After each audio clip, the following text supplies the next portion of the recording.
മട വീണ് വെള്ളത്തിലായ കുട്ടനാട് പരുത്തിവളവ് പാടശേഖരത്തിന് ചുറ്റും കഴിയുന്ന ആളുകൾ വലിയ ദുരിതത്തിലാണ്. വെള്ളമിറങ്ങും മുമ്പ് ക്യാമ്പുകൾ പിരിച്ചുവിട്ടതാണ് പ്രതിസന്ധിക്ക് കാരണം. ദുരിതബാധിത പ്രദേശങ്ങളിൽ സർക്കാർ വക ലഭിക്കേണ്ട ഭക്ഷ്യധാന്യങ്ങൾ പോലും ലഭിക്കുന്നില്ല. കൈനകരി തെക്ക് വില്ലേജിലെ 55 കുടുംബങ്ങളാണ് ദുരിതത്തിൽ കഴിയുന്നത്.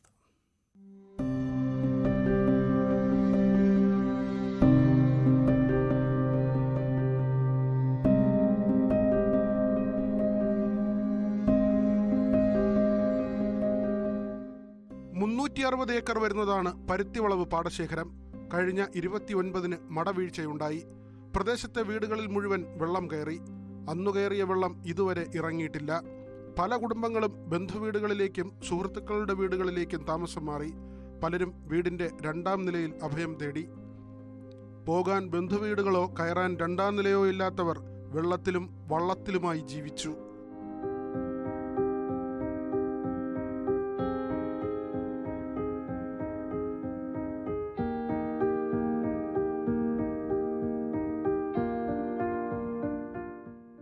ഇത് ഞങ്ങളുടെ നടവഴിയാണ്. ഇവിടെ കൂടെയാണ് സ്കൂളിൽ പോകുന്നത്. അപ്പം ആദ്യത്തെ ഒരാഴ്ച മാത്രമേ പഠിത്തമുള്ളായിരുന്നു. ഇതുവരെ ഇപ്പം കുട്ടികൾക്കൊന്നും ഒരു ക്ലാസ്സിൽ പഠിത്തത്തില്ല. ക്ലാസ് റൂം വരെ വെള്ളം കയറി കിടക്കുകയാണ്. ഇവിടെ ഈ വഴി കൂടെയാണ് മിക്ക പിള്ളേരും പോകുന്നത്. കഴുത്തറ്റ വെള്ളമാണ് ഇവിടെ ഉള്ളത്.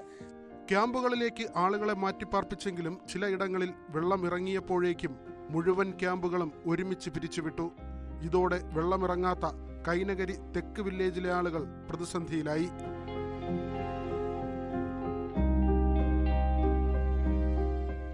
എത്ര നാൾ കെട്ടിക്കിടക്കുന്ന വെള്ളം. അതുകൊണ്ട് തന്നെ ഫുള്ള് സ്കിന്നിൽ അലർജിയും കാല് മൊത്തം പൊട്ടിയിരിക്കുകയാണ്.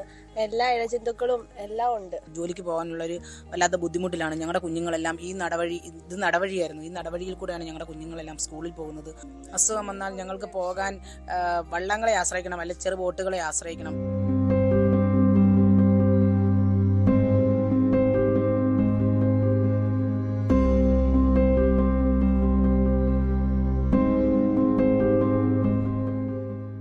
വാർഡിലാണ് ഞാനിപ്പോൾ പൊക്കമുള്ള സ്ഥലത്താണ് കയറി നിൽക്കുന്നത്.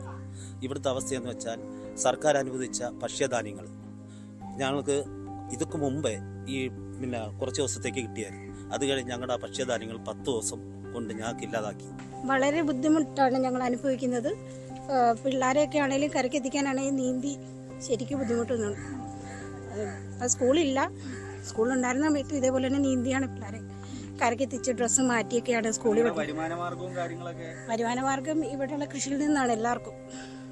ഇവിടെയുള്ളവരെല്ലാവരും ആശ്രയിക്കുന്ന കൃഷിയാണ്. ഇവിടെ വെള്ളമിറങ്ങണമെങ്കിൽ ഇനിയും ഏറെ ദിവസങ്ങളെടുക്കും പ്രദേശവാസികളുടെ ദുരിതം അവസാനിക്കാനും.